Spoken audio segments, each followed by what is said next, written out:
Gork, the Teenage Dragon by Gabe Hudson.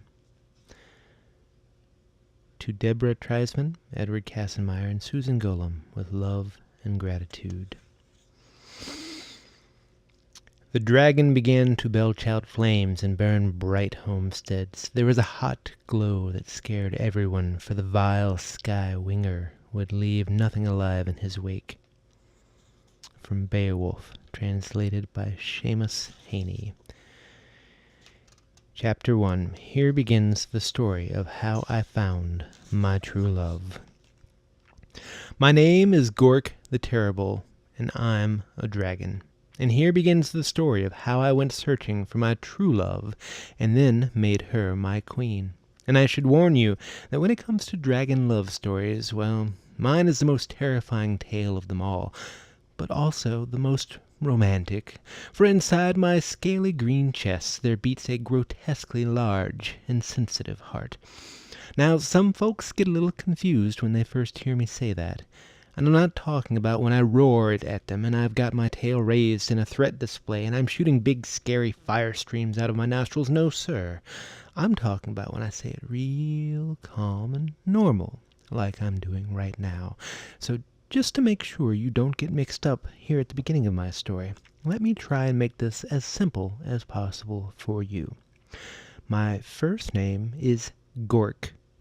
My middle name is The, and my last name is Terrible. And like I said, I'm a dragon. Plus, I'm a poet. Now, if you happen to be a man creature here on planet Earth, then you should know I have read your books and stories about my species, and not only are your reports about us dragon wildly inaccurate, they are downright insensitive and repugnant. You man creatures sure do seem to get a big bang out of spreading ignorant lies about my species, about how vile we are, about how disgusting we are, about how uncivilized we are. I mean, take old Beowulf, for instance. That book isn't nothing but a pack of slanderous lies about my kind, written by a bum poet who didn't have the gumption to sign his own name to the book. It's like even the man creature who wrote Beowulf knew it was a bunch of flapdoodle, and so he was too ashamed to stick his own damn name on the cover.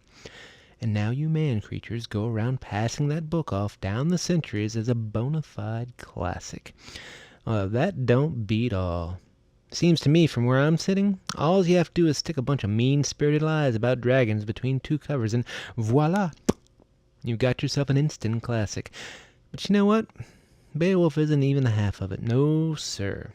Because the most offensive book out there about us dragons is the lunatic rantings of a man-creature that goes by the name of Mr. J.R.R. Tolkien.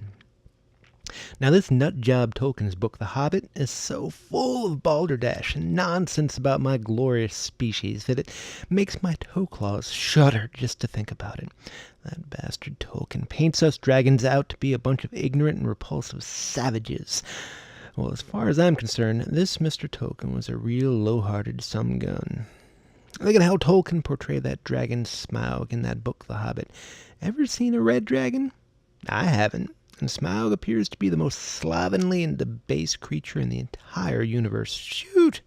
I guess dragons' personal grooming habits are so schizoid that we wouldn't notice when a scale on her left breast had fallen out, exposing the soft pink skin underneath. And like we'd just stupidly go about our business and leave that soft pink spot on our left breast exposed to the elements, so some little fool named Bard who lives by a lake can come traipsing along and slay us with one well-placed arrow. Please! No lake dweller is going to get the drop on my scaly green butt with an arrow, no less, especially not some jerk who goes by the name of Bard. Shoot, I've got so many nanobots in my bloodstream that if I ever did somehow manage to lose the scale, it would regenerate itself before you could even pull the arrow from your quiver, or pull the trigger on your laser pistol, or whatever your weapon of choice may be.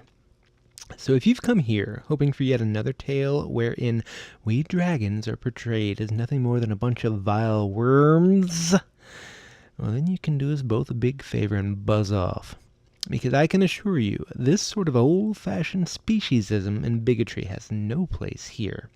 That whole crusty line of thinking is deeply offensive and strictly for the birds. Because dragons are nothing if not sacred creatures. This much I can promise you.